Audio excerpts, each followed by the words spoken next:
नमस्कार दोस्तों। क्या कोई गृहस्थ गृहस्थी के सभी दायित्वों का कुशलतापूर्वक निर्वहन करते हुए बुद्ध के मार्ग पर चलकर सुख और शांति पा सकता है? क्या एक गृहस्थ भी धम्म के रास्ते पर सुखी जीवन जी सकता है और निर्वाण की ओर बढ़ सकता है? सुत्त पिटक में भगवान बुद्ध ने गृहस्थी यानी परिवार चलाने वालों के लिए भी मार्गदर्शन दिया है।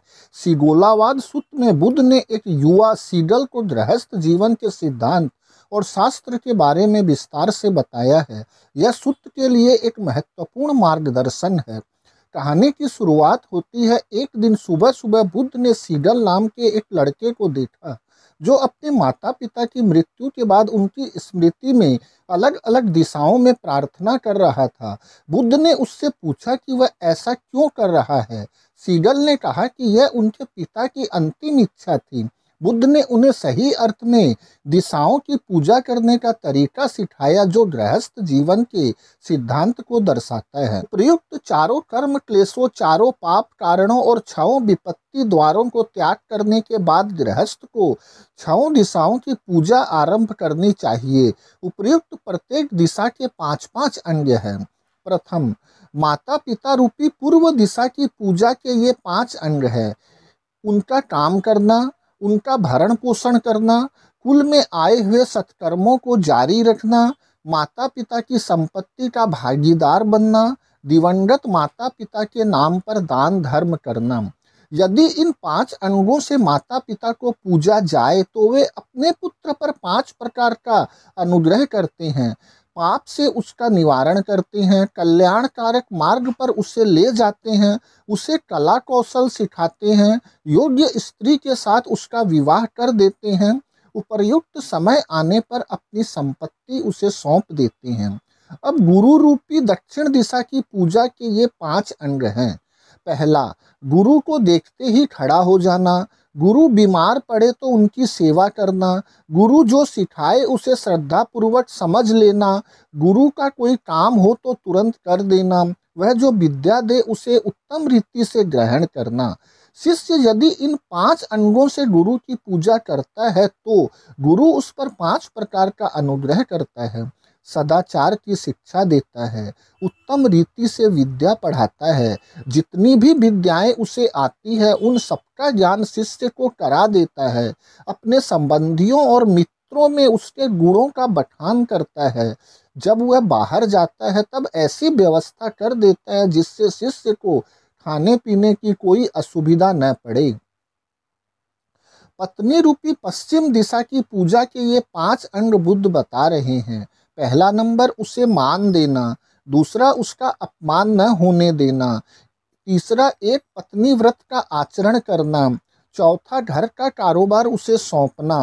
पांचवा, उसे वस्त्र और आभूषणों की कमी न पड़ने देना।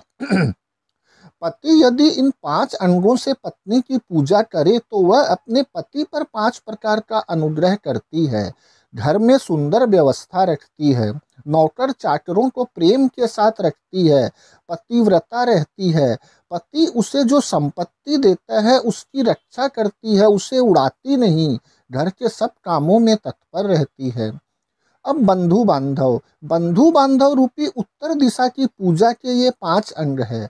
जो वस्तु उन्हें देने योग्य हो वह उन्हें देना चाहिए, उनसे मधुर वचन बोलना चाहिए, उनके उपयोगी बनना चाहिए, उनके साथ निष्कपट व्यवहार करना चाहिए, समान भाव से बर्ताव करना चाहिए।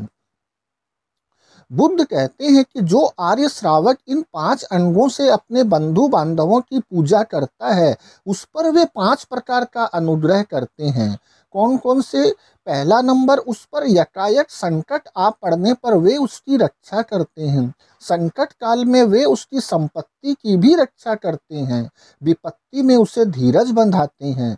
विपत्ति काल में उसका त्याग नहीं करते, उसके बाद उसकी संतान पर भी उपकार करते हैं। सेवकों को सूचित करने वाली जो नीचे की दिशा है उसकी पूजा के 5 अंग ये हैं।